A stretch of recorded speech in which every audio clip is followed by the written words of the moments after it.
Hello, everybody. Thank you for joining us. Today is February 15th. This is the February MCC call, and we'll just jump right into it. The first item for discussion that I wanted to bring forth to MCC is that we currently have it set that non-voting members just kind of are in like an advisory role, but something that came up amongst our team discussions was that possibly maybe there should be more of a role that's voting, but only for like procedural or regulatory issues. So non-voting members wouldn't vote on anything to do with makers or new HIP 19 approvals, but they would be able to vote on things that would have to do with the network. So that's just a point that kind of wanted to bring up for discussion. As a non-voting member currently, I like the direction that it's going. I think there could be some benefit in having a vote for that scope for procedural and regulatory, and anything not directly correlated to whatever the business. Like, so if you're a distributor, manufacturer, it does make sense from the HIP 19 approval process, but everything else should be fair game. Yep, I like that. I also subscribe as everything that's not directly connected to the makers. It's either technical or procedural or regulatory. The more voting members we have, the more scope we can reach in technical detail. Mm-hmm. So to be clear, Christina, we're saying that non-voting members will, or what were traditionally non-voting members, will still not be able to vote on makers being allowed into the network. That's correct. The idea is, and everybody, we can vote on this officially in Discord, so a couple people who aren't here can have a chance to take a look as well.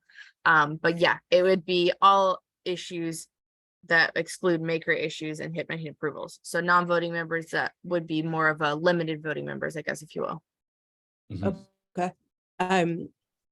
Can we also discuss, the voting for makers? Because I don't think we currently have enough voting members to approve makers. How many votes? We need 5, right? We need 5. Yeah. Are we getting 5? Yeah, typically we've done a 2/3 vote. So however many members there are, then I do 2/3 of that, which typically I think has been 5, and I think we're at 4 right now. We're at 4 people voting? No, that we would need 4 votes. I think 4 approval votes currently. Okay.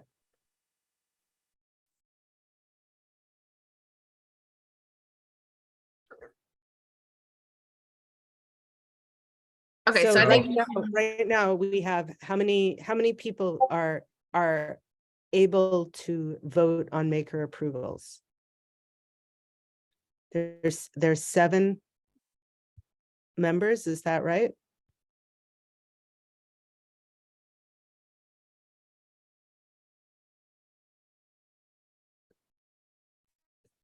yeah, that should be accurate. I think Brad has communicated that he would like to be more in an advisory role, just given his time constraint. So I think that leaves as voting members currently is Sophie, Jeremy, Nick, Felipe, Kevin, who's not on this call. Yeah, so 5. I can count. Yes, it's 5. So then do we need 4 out of 5 to do approvals for makers? The reason I'm asking it's taking, like, we're not, I think that we need to cycle through these a little quicker. And maybe it's easier if we have less people approving. Yeah, I think technically it would be like 3.5 people that we would need for the vote if there's voting members. Okay, all right. So we need 4 people to do approvals. Yeah. Okay. And Sounds good. also, this is also a good time to say, anybody who's watching, if you're interested in joining the MCC, we do have the MCC application link. If anybody has any recommendations of somebody you would feel that would be a good fit for this, we can also add in new members.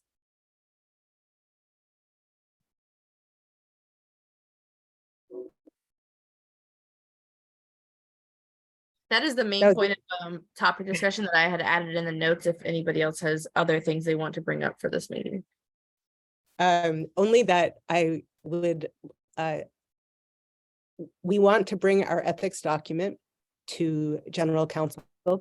And it would be great if everybody here on this call and not on this call could read through it and let us know if there's anything that should be added.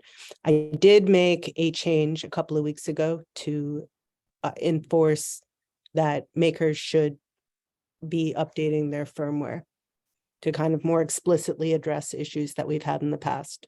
But I'm not sure if anything else should go on there that is not already there.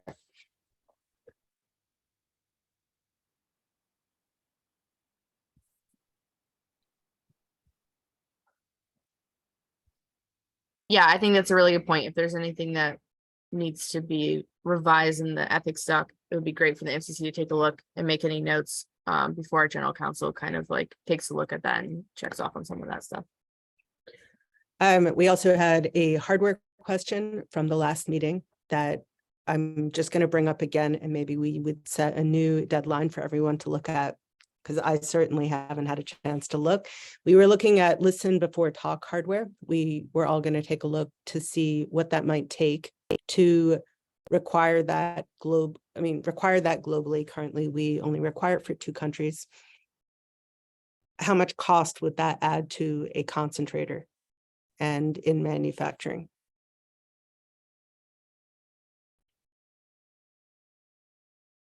And it's something that we were all going to vote on if we think that is something that we should mandate.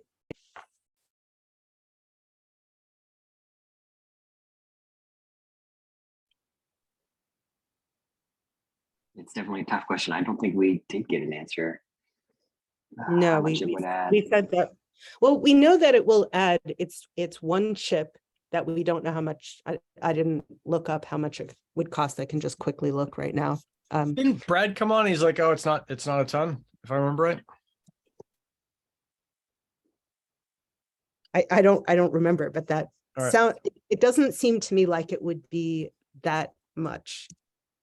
But I'm just going to look it up right now. Yeah, it's either the SX1257 or the 6. I can't. It's a 1261, no? That could be it. Well, the 1261 in quantities of 1,000 is $4.44 from DigiKey.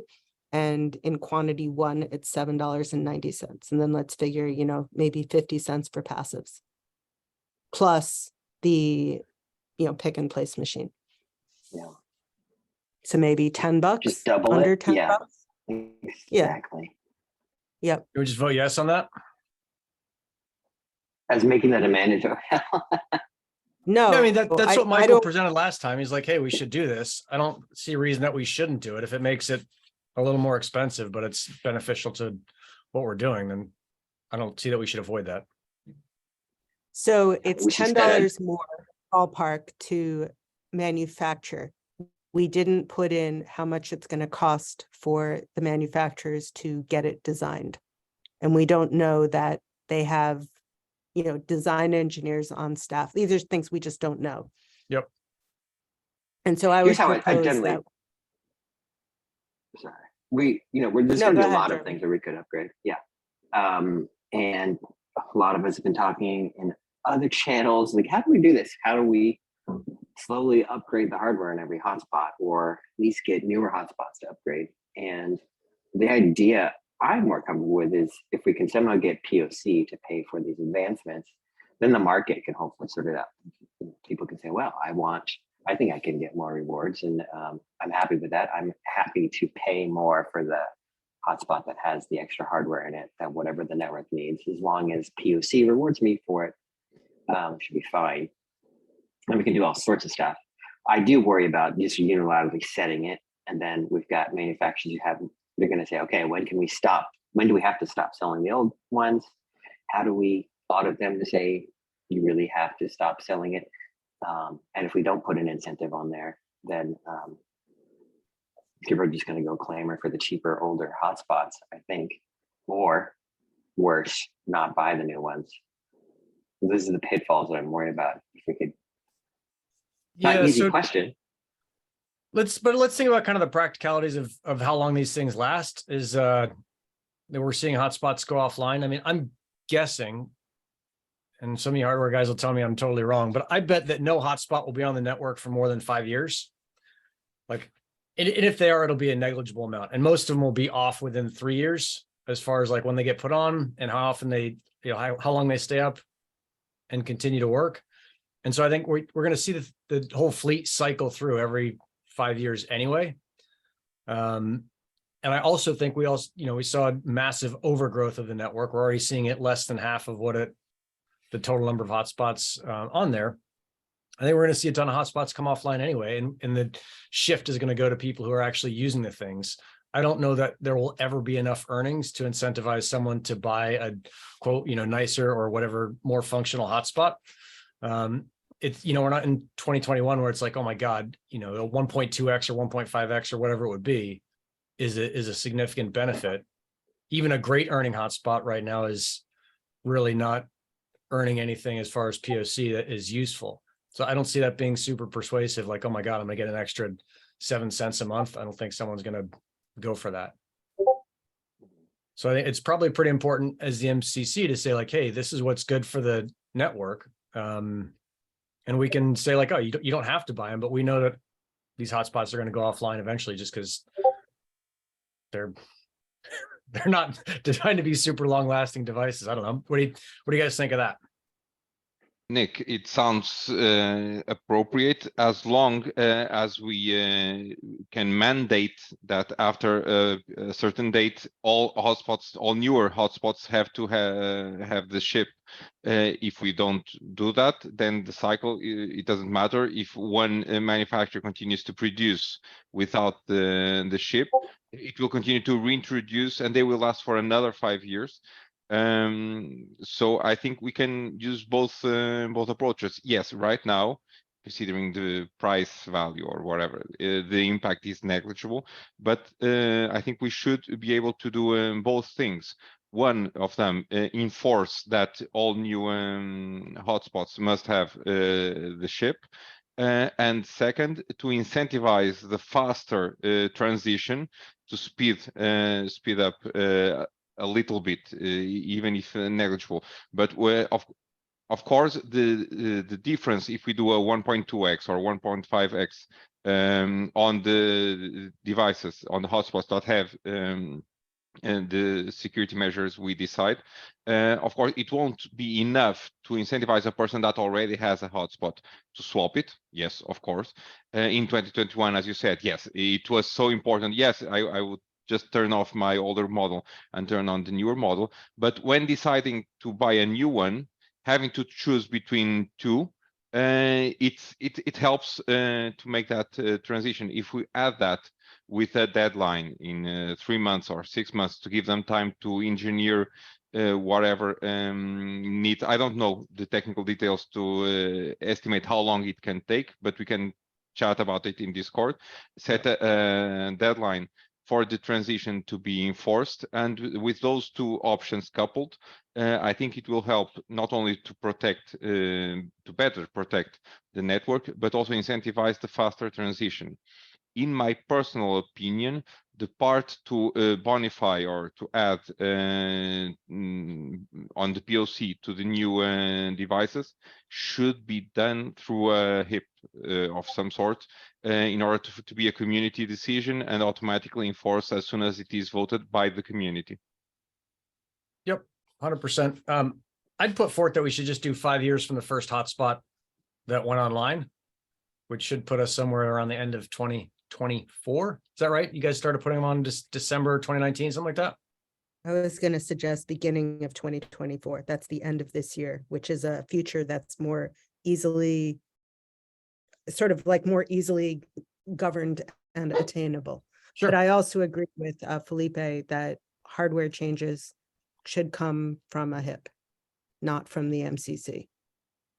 And I don't know how to think about POC because 7 cents, you know, like as you put it, Nick, it's not really going to make it worthwhile. I'm curious what Adrian thinks about that.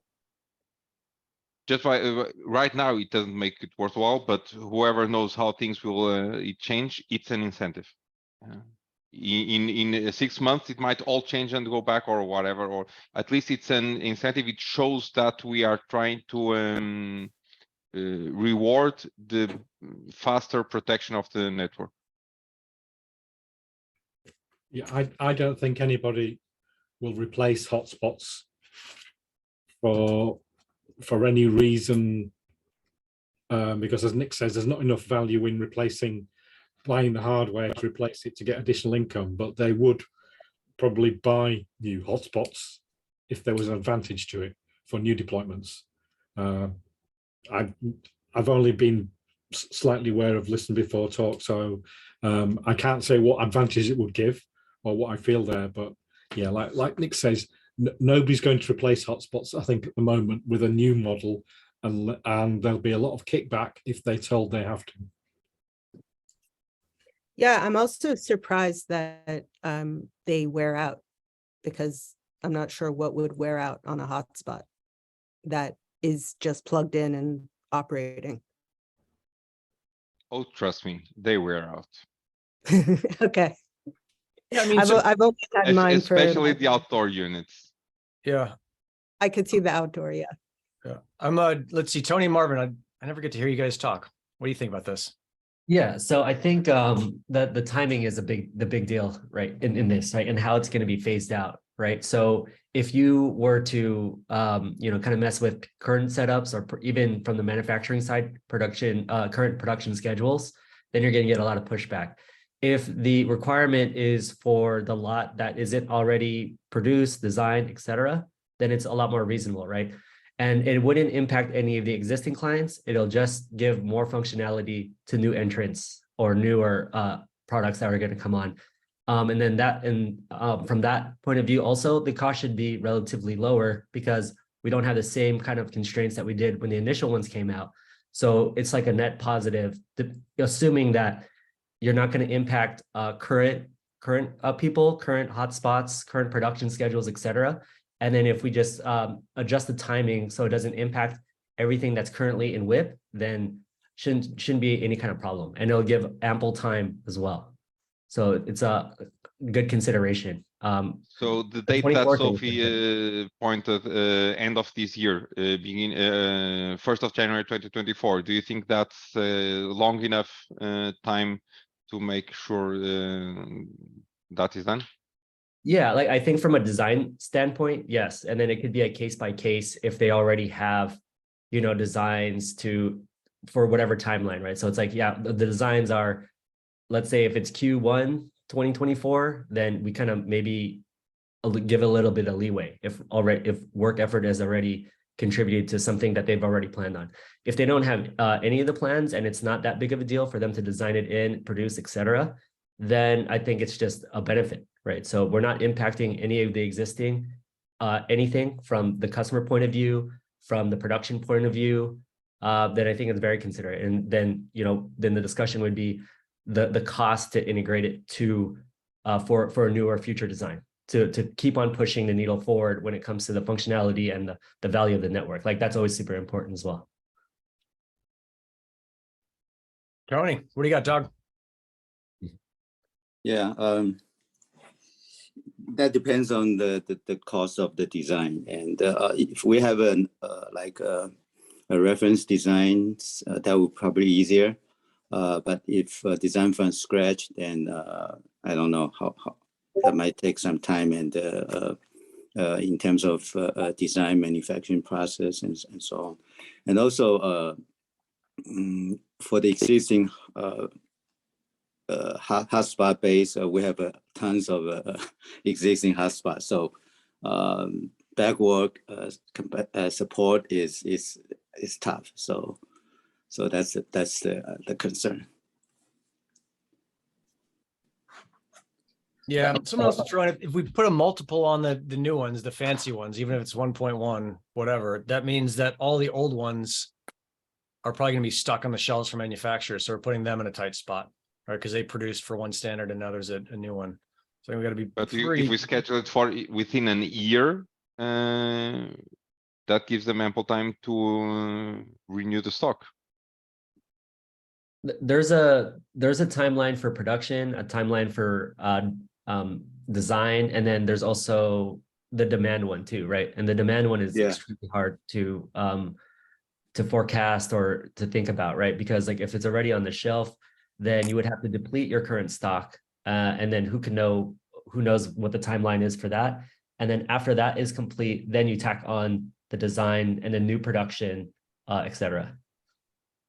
And I don't have any clarity as to what those numbers are. Yeah, I agree with the market condition. Existing product is very hard to sell at the moment. So, and if we have many in stock, then there will be a problem. Yeah, that's a commercial perspective. If a manufacturer wants to reduce the risks of having older models on the shelves and not going through, it's an incentive to speed up the deployment and adoption of the new chip even before January 2024, and that's a commercial incentive for them. Assuming that you can, if it's not already produced, right? So if it's already produced, even if it's 50% and you can't, take the components of existing and, integrate it to the new design, it really depends on where they are in that process. It's but with 11 months delay, I'll be honest, if they a manufacturer that has a device on the shelf for 10 months, whatever, it's not the impact of a difference of the chip that will change the buying perception of the clients. As long as we give them enough headway, we can even sort out, okay, January 2024 is the first date that was pointed. If we see enough evidence that these might have impact, we can postpone it later or adapt Q2 or whatever. But let's first analyze the data and see if we have reasons for that or not. Yeah, that's fair. But we decide macro perspective right now, how we want to proceed, and then we fine tune with the evidence we gather or with the information we gather from the field. My personal view. Yeah, but so let's say if you already have product in the warehouse, right? It's already packaged and ready to ship, and then you want to put it out, retrofit it, and repackaging. That's a lot of cost. Yeah. So why don't we do this? I think Felipe, you're hitting the nail on the head with the let's gather the data. Is can we get Helium Foundation to put out a survey to manufacturers saying basically like how much stock do you have on the shelf and how much will this impact you and what date is acceptable to you? And Felipe, you're on mute. What's the time of rotation? What's the estimate time that you expect your current stock to be rotated? Yep. Sophie, what do you got? We're talking philosophically about listen before talk, but there are other, that actually may not be that, effective right now to make changes in the network. I don't think it is going to make a difference to most countries at this exact moment.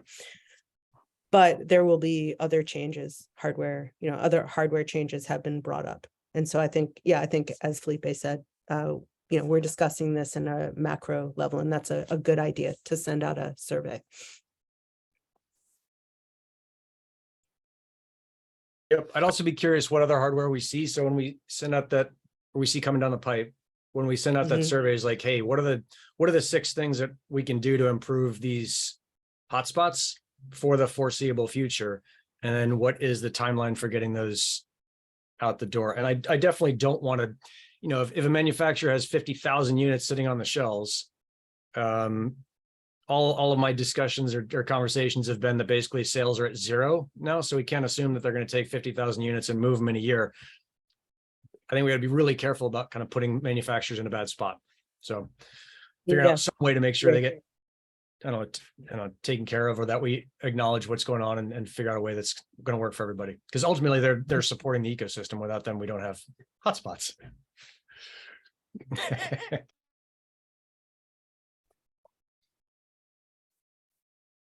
Yeah, and yeah, agree that all I've been hearing is that they're not moving.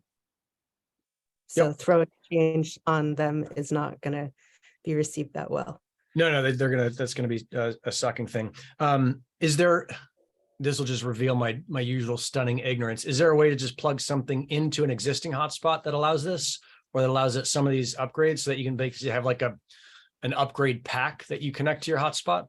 No, but many of the Damn. concentrators that I've seen are based on a core cell reference design that has the LBT passives and chip in there.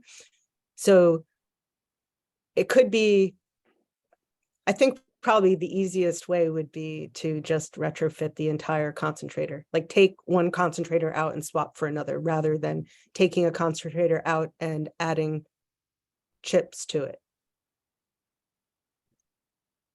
Does that make sense? Yeah, like if you have, for example, a rack 2287 concentrator in there, you take that whole part out and put in the new one with LVT. Not necessarily something a user is supposed to do. Most manufacturers would say that you're definitely voiding the warranty by swapping out parts like that. But that is a way it could be done.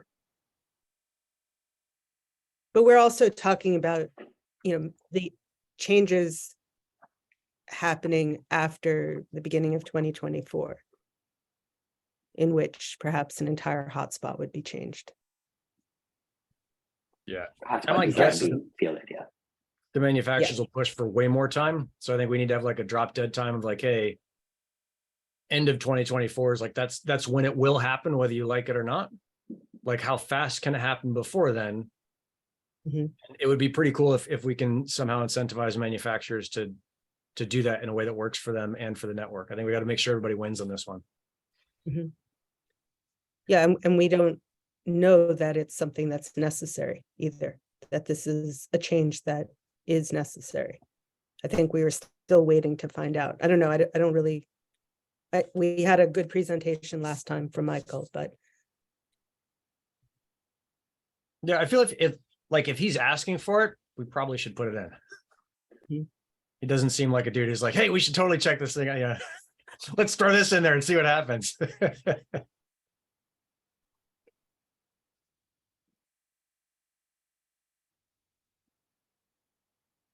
All right.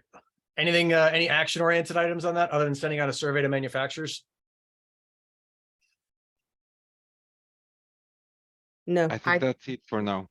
Yeah. At least it will help us feel the pulse on the manufacturers and gather intelligence information around their producing schedules. That will help us even to make future decisions on other hardware changes. And we'll already have the guidelines on the timing, etc. That we'll need to incorporate them.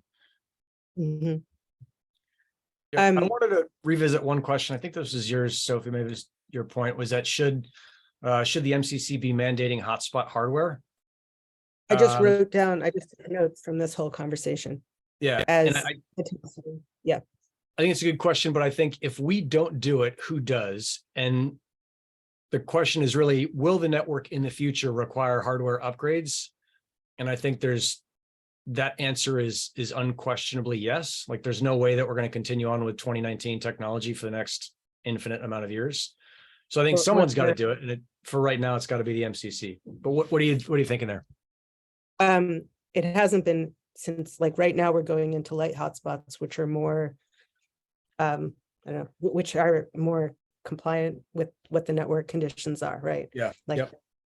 And so I feel like those kinds of changes that are to do with interacting with the blockchain, actually working on the network, like just the things that are needed to work. We're not talking about features or optional items.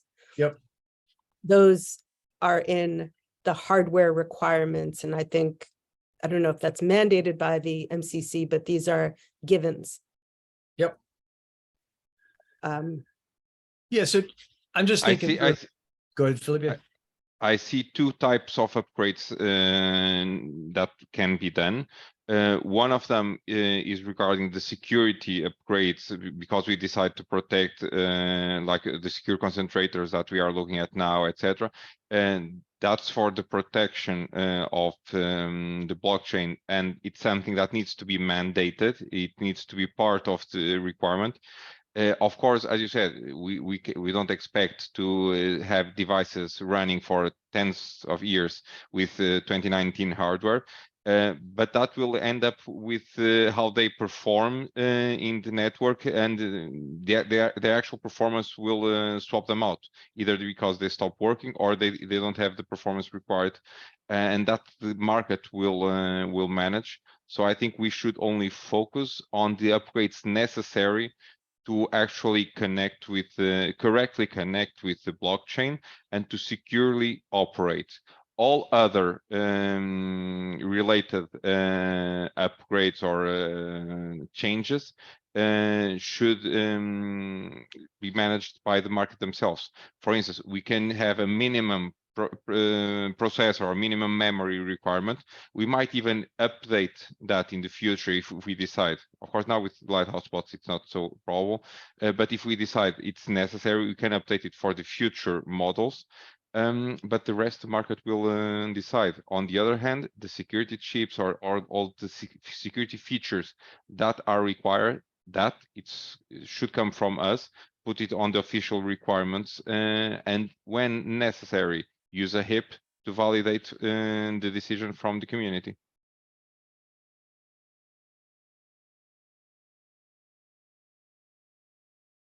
Any thoughts on that? Yeah, no, I think you're 100% right. I think there's a piece like that. The security of the network is kind of critical, and then we can act fairly unilaterally for that.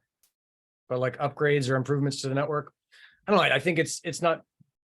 The market is pretty vague as far as that's who decides, and I think we got to start seeing some kind of professional HIP writers coming in from either foundation, probably not Nova, but probably foundation, to say like, hey, these are the things that need to happen. We can't rely on volunteers like Power One to come in and write us like a new HIP 15, 17. But definitely all that stuff comes through the MCC, and then some of the stuff like, yep, we're doing this, and some of the stuff's like, all right, this is going out to vote. Did I hear what you're saying right, or am I getting off track there? Cool. Yeah, that's what I heard as well. All right. Yeah, that's what I said. Yeah, like the secure concentrator can only be, in my opinion, should be a HIP because it's an optional item. Like, I don't think the MCC should mandate that every manufacturer get the secure concentrator. Yeah, I have a question about security concentrator support. So if there's a issue that need to be supported, what is the line between the manufacturer and the hotspot maker?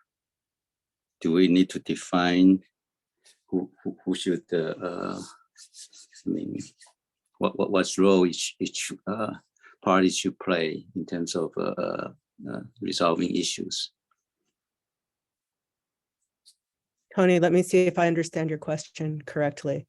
You're asking who is responsible for... Let's say a customer from one miners installed a concentrator from the manufacturer, right? So they are not the same company, and then there's it's not working, and who is going to get the ticket to send to? I mean, when the customer has issue, where should they call for the support? Oh, I see. Well, I guess this really divides the question into two parts. The first question is the secure concentrator going to be made such that anyone can take the existing hotspot and just expect to swap out the concentrator and have it and get any rewards? I don't know if that was necessarily understood to be the case. Perhaps it could really be done in two different ways. makers can work with a secure concentrator provider to update their fleet so they can start selling hotspots that have the secure concentrator branded in it, but it's part of the whole design. And there could be another maker like Rack, for example, who just sells the concentrator, and it's up to you, the owner, to figure out how you're going to deploy that. If you get a traditional gateway design, or you're going to go upgrade one of your old hotspots. But that would be a separate kind of market and not necessarily understood to be the main one. So it's whoever sold the product would be responsible for it. If the product is just the concentrator, then the company selling just the concentrator has to have their support routines for dealing with the technical issues of how to prove whether the concentrator is in good shape or not. But I think for most people, it would be a hotspot sold that has a secure concentrator in it, and therefore the hotspot maker itself has all the tooling and support there to support the whole hotspot. I see your concern, is that how would it work if end users are encouraged to go just swap out this part deep in the hotspot? What does the original maker get to do? And I would say it would probably, they don't have to support that.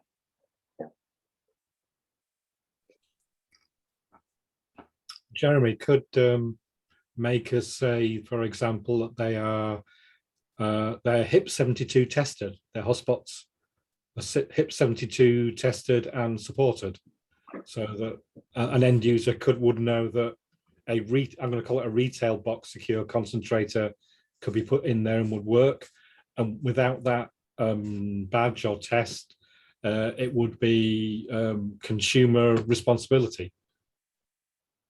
That's what it would devolve down to. Unless the maker supports it and says it outright, you shouldn't expect to get changing parts in it and have it be supported by that maker.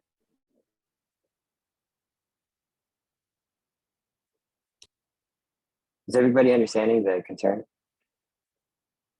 I'm a little fuzzy on it. So if I'm understanding it right, the secure concentrator can be made and then I could buy one and put it into one of my hotspots. Am I getting that right? That is what you could do. And that's, yes. Okay. So whether But you supported by the shouldn't design, do if the manufacturer does not support it. Right? Yeah, normally there's a warranty. If you open up the box, you will void the warranty, things like that. So the customers should not be, encouraged to do that. Yeah, but things happen. So when people open their box and swap the concentrator and they have problem, they will call. So I guess, yeah, that could be a big issue for the manufacturer, since they were not preparing for this, and they're not going to get any extra revenue to help support this potentially influx of confusion.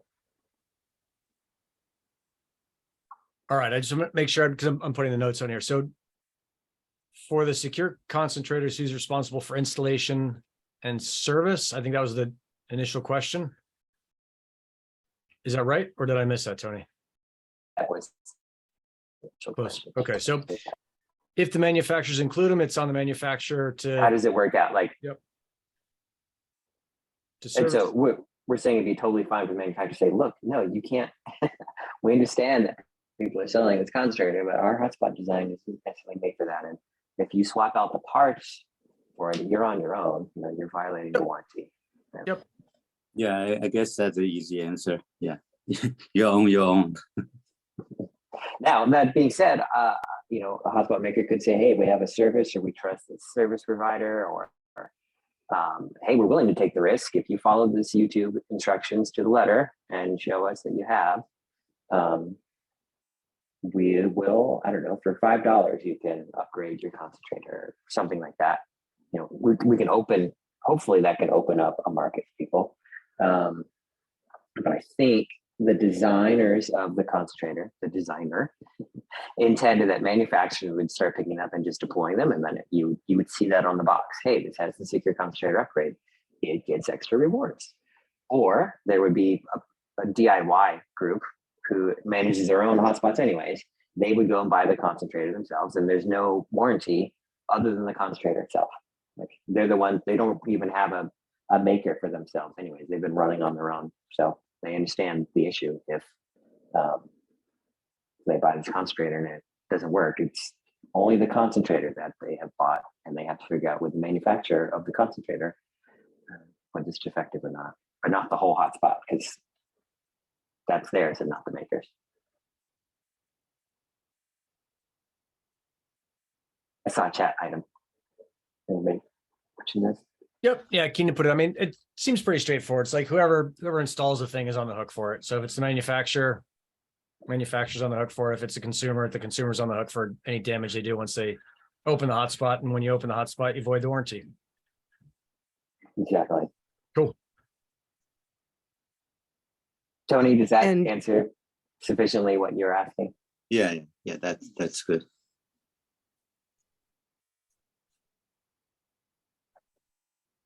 Cool. What else we got? I think that's it, unless anybody else has anything else they want to jump in with. All good? Speaking So if you of- got nothing else, I thought you had a long list. There, I had 2 items that were long. That took a long time. Good. All right. Cool. All right. Thanks, everyone. Appreciate it. Hope you all have a great rest of your day and talk to you online. Thanks. Bye-bye. All Yeah. right. Bye-bye.